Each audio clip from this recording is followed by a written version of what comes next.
discussion about the heart and blood vessels. So guys, let's start. So guys, at the very first, there is a process. I've told you circulation. Circulation is the process by which the blood flows. The blood flows all over the body. Through which? Through tubular structures. Now what are these tube-like structures through which the blood flows in all over the body? These are known as blood vessels. So what are blood vessels?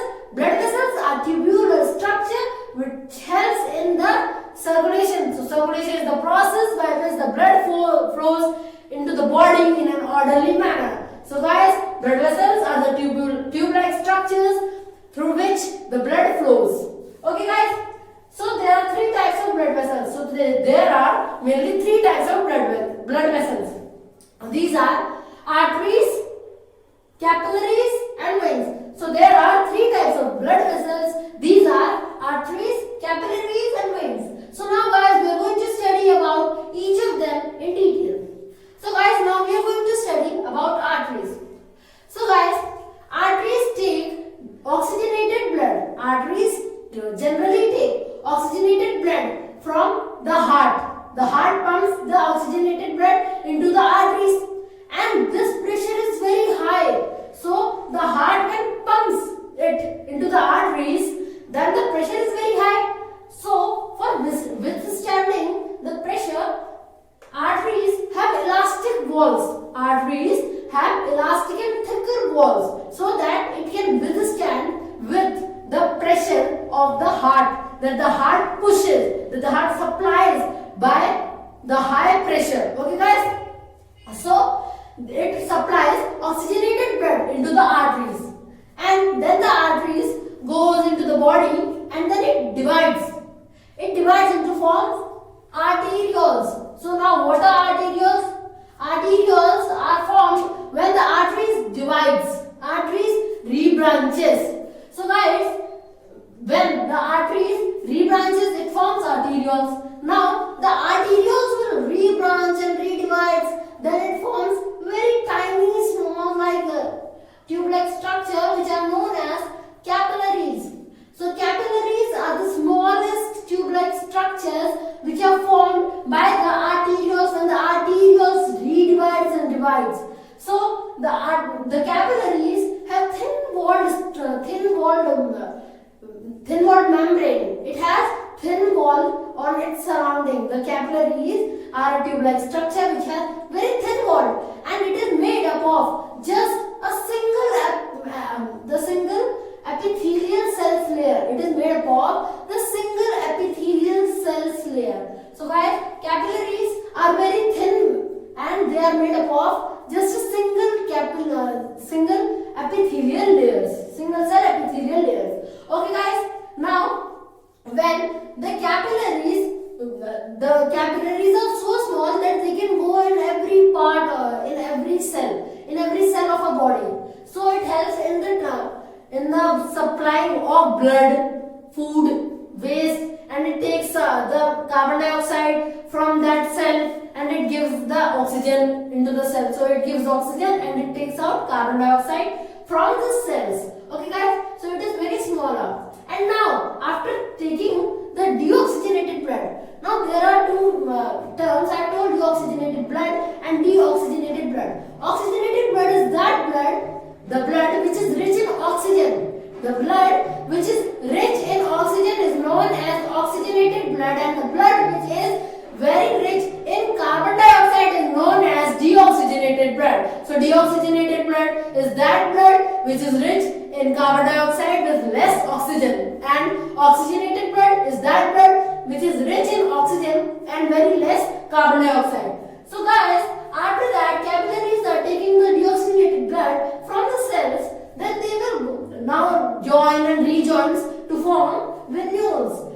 Now these venules will rejoin and now they will form veins. So guys, capillaries rejoins, it forms venules, and these venules rejoins and further rejoin, and then they will form veins. So guys, now veins carry deoxygenated blood. Deoxygenated blood is that blood which is rich in carbon dioxide and less in oxygen. So guys, veins take deoxygenated blood from the cells. Okay guys, now these veins will take the deoxygenated blood and go to the heart. So guys, there are some of the exceptions. There are some pulmonary artery and pulmonary veins. So guys, there are two types of more arteries and veins, pulmonary artery and pulmonary vein. Now these two, what they will do? Now pulmonary artery will take deoxygenated blood. This is the only artery which takes deoxygenated blood from where? From the heart to the lungs. And from the lungs there is the vein which is named as pulmonary vein. Now this pulmonary vein will take oxygenated blood.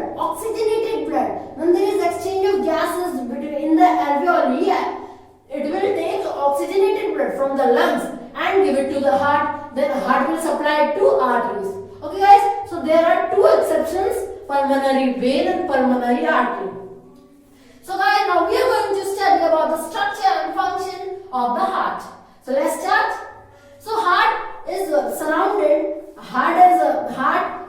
muscular organ. Heart is a muscular organ and it has a double membrane. It has a double membrane layer which is known as pericardium. It has a double membrane layer which is known as pericardium, and this pericardium it has a fluid. This pericardium membrane has a fluid in between them, and this fluid is known as pericardial fluid.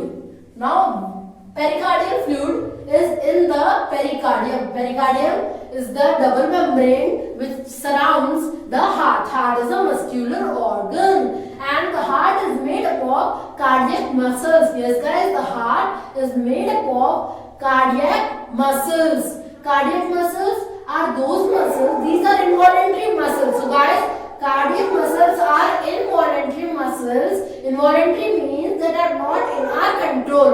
Okay guys, so involuntary muscles are those muscles which are not in our control, and cardiac muscles are a type of involuntary muscles, and these cardiac muscles are those type of muscles which work thoroughly in all our lifetime. It works thoroughly in our lifetime, day to night, without taking any rest. Okay guys, so cardiac muscles are those muscles which are all involuntary and they work day to night and all the lifetime without any rest. Okay guys, now we will be coming about the chambers of the heart. So there are 4 chambers. Which are these chambers? Right auricle, left auricle, right ventricle and left ventricle. So there are 4 chambers which are right auricle, left auricle, right ventricle and left ventricle. There are 2 parts I have told you. It is divided by the thin fibrous like structure which is septum. So septum is a thin fibrous like structure which divides the 2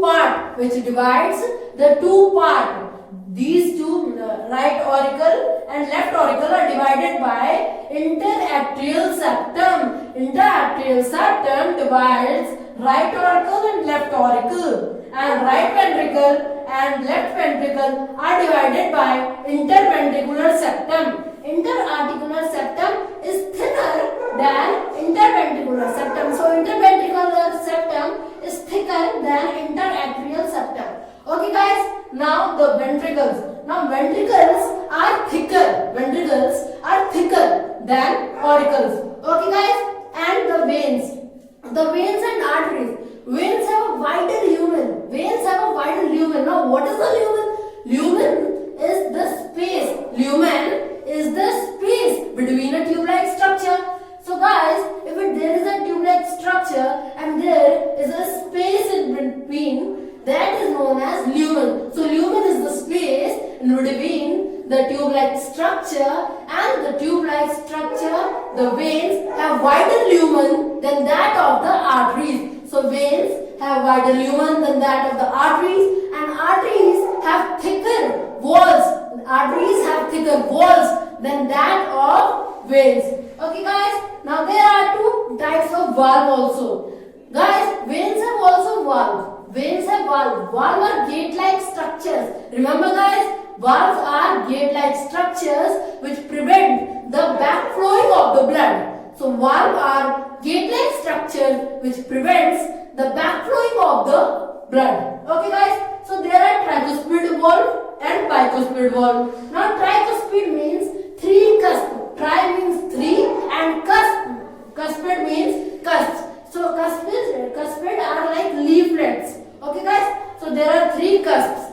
Cusps are leaflets. So there are three cusps and that is why it is known as tricuspid valve. It is in between the right auricle and right ventricle. It prevents the backflowing of the blood from right ventricle to right auricle when the right ventricle contracts to pump the blood into the lung.